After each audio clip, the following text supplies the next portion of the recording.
or something for Lil Peep? How you doing? Yeah, man.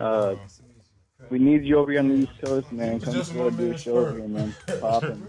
Yeah. Sounds like. Hold on, my bad. Say it one more time, my bad. What's good? You should come over to the East Coast, man. Come over to the East Coast. Bro, honestly, at the end of the day, like, it do cost money for me to get out to the East Coast and play a show for free, so I need a promoter to pay me, because, like, I can't be doing shit for free, bro. I'm just losing money. So, like, promoters got to get on top of their shit, you know what I'm saying? I've been janked over too many times, so it really depends on how professional it's being set up, you know what I'm saying? Yo, New York promoters, if you're listening, man, book Lil Peep. That's two motherfuckers that called in a row that want you, that want him in New York. Yeah, for real. Yo, but I've been listening to you for a minute since Star Shopping. What happened, bro? The song is fucking fire, man. Star Shopping. I know it is fire. I discovered you, Fucking, they took it down. They took it down for it was my biggest song, and they took it down for copyright infringement. I know. Because the producer couldn't change the sample enough. Right, Oh man. damn! I didn't even think about that. Right? Do you think all of these are gonna get taken down? Yeah, so this tape is gonna be very rare because it's gonna get taken down kind of soon. Then, right? That's why we put it down. Possibly, but I might have some polls where I could talk to the people specific. Ah. Hey guys, hope you guys are enjoying your weekend. I just want to do a quick intro on kind of a updated formula regarding Star Shopping. There's kind of been this rumor in the air that the label is getting very close to finally striking a legal agreement and kind of a plea deal with the band Yippa to finally clear their sample. For you guys that have been following Peep since Little Peep Part 1, Yippa really has been a thorn in the side of Star Shopping. They've really tried to sweep it under the rug and apply deadbolts to the closet this song has been kept in. Even though Yippa really tried to seal the song in a casket and bury it 6 feet underground, the song was so good it still exploded and it still had this unmeasurable impact, and still is the strong root in the early on breakthrough and staple of success that was garnered from Peep's early music.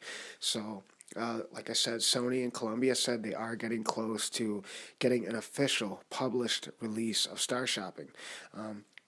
There is versions on YouTube that me and you know and play every day, but the song never got an official release. And this is kind of a notable factor from Peep's timeline that was heavy in his heart throughout his entire career, right up to the moment he passed. He was always heartbroken that Star Shopping never was officially released. It really bothered him his entire career. He's done many interviews regarding how sad he was that he could never really give Star Shopping to his fans in the correct platform. Always had to be in this kind of bootleg setting. So it'll be really interesting to see if we can one day get an official release to Star Shopping. Much like Life is Beautiful, Peep kind of had these moments in time where he would make these music videos, but they would kind of be vaulted, so you never knew they were there to begin with. So some people wonder if there's a music video to Star Shopping. Well, we have to ask ourselves. This was Peep's biggest song at one point, and this song was really the main factor in his early on explosion. So do you think he would have filmed a video for it? Who knows? But I just want to give you guys an update that they are working with Yippa to finally clear the sample.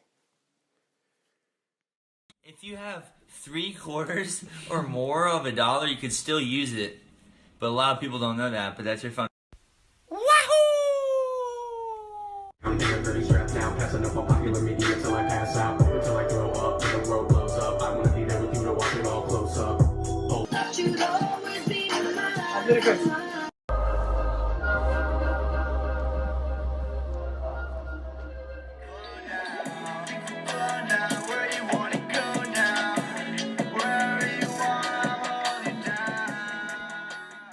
What's going on, guys? So today we're going to cover Star Shopping. Now, the song was produced by Kryptik, who did 3 tremendous, very beautiful songs for Lil Peep Part 1, which I feel is one of the greatest rap albums of all time. Even though it's considered a mixtape, the amount of songs on it and just the overall 12-track listing, this really is one of the best hip-hop products I've ever heard in my life. And I am an avid and long-life rap listening fan. I have listened to just about 1 million rap projects. Everything from Future to Wu-Tang to 21 Savage to Eminem to Pharoah Monch to Beastie Boys. So when I tell you that I think Lil Peep Part 1 is a flawless hip-hop project and it could be Grammy-nominated rap album and be one of the best projects ever recorded in the history of music. I want you guys to know that that is a huge staple and a very unmeasurable compliment. So trust me when I say that. I have merit behind it when I claim it to be the best album. So we know that Kryptik he did some of the biggest songs off Lil Peep Part 1. Would have been really interesting to see these two actually meet 2017 and make some new projects, because we know that's what they were planning on doing. These guys were friends for almost 3 years, but they actually never met. And I always thought that was just one of the most coolest things regarding their relationship, is that they were able to capture these classic and timeless, beautiful moments of audio, but they never met. Everything was done through email, through SoundCloud, and via text. So really, what a pioneering time of technology we live in, where you can immense a perfect musical catalog by just sitting in your room at your computer. Awesome. So we know that this project was released in August of 2015, and we know early on this song is literally hands down the root cause of the blow up of Lil Peep. This song had a tremendous impact on his name and the brand of Gus. So I really think this is the beginning phase of where the Schema Posse Peep would exit and the superstar solo career of Lil Peep would enter. This really is one of my favorite songs, and if you actually just look at the song under a microscope like we're going to do today, if you think about the songwriting, if you think about the impact, if you think about the brand of the song, the familiarity, the instant emotional connection when you hear the words Star Shopping together, this really could be a runner-up for the best song Peep has ever released. And there's so many beautiful, interesting little just cool, quirky moments and factors regarding this song. The fact that Peep recorded this song in 20 minutes and had a major technical malfunction midway through and almost scrapped it and re-recorded it the next day. I just think that's awesome. So we can actually thank Kryptik, because he's the one who heard the early version of the song that Gus sent him and said, I might re-record it. Mike broke halfway through. Kryptik said, no, you're not. Oh, no, the fuck you're not. We're keeping this. I think that's amazing that Kryptik was able to decipher and take away that even though the song had a major technical malfunction midway through, he was able to realize that there was a once-in-a-lifetime moment that was captured in this recording, and that it probably had values and characteristic traits that could probably never be reproduced in another vocal take. So we really have to credit Kryptik to talking Gus and keeping the version with the broken mic. Peep said this song took him 20 minutes, and he probably would have done it even in less time if the mic didn't keep giving him issues. So I just think the fact that it kind of has that question mark, mystique, and wonder wall, and just really cool mystery behind the version that we have, and the possible idea of a version Peep might have redone. Who knows if the song would have ever sounded the same and been the same exact way that we all know it to this day.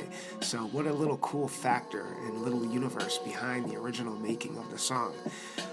If you guys notice in rock music, a lot of the early albums from the alternative timeline of 94 and 95, some of those best rock albums were recorded on analog soundboards, meaning really highlights the talent of the artist, because you would have to really nail the song in one take. So sometimes in some of these albums, like Nevermind and In Utero and some Bush albums, some of the mistakes that were captured are little gems and happen to be the moments of a music listener's favorite part of a song. So sometimes a little malfunction or an error or a minor screw-up actually increases the overall musical output and value of the song to begin with.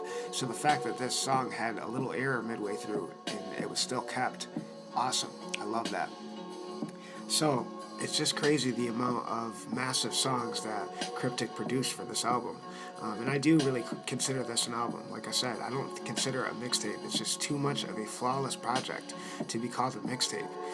The fact that Peep was coming in the industry at 2015 and making songs that really could just fucking smash a sledgehammer over your head and really just destroy you with his artistry, his musical...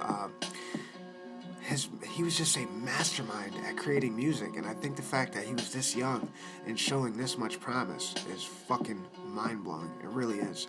If a song like Star Shopping, recorded by an artist this young, does not blow your mind, I don't know what will.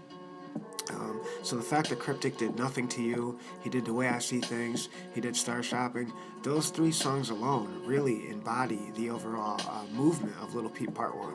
So the amount of success and the attributing factors of a phenomenal project that Kryptik brought to Lil Peep Part 1 is amazing. It really is.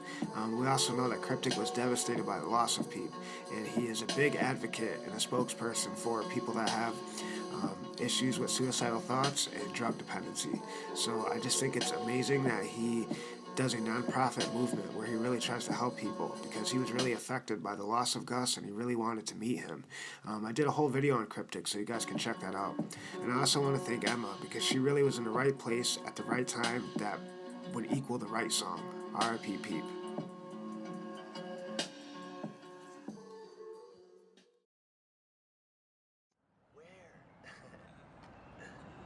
Walk away.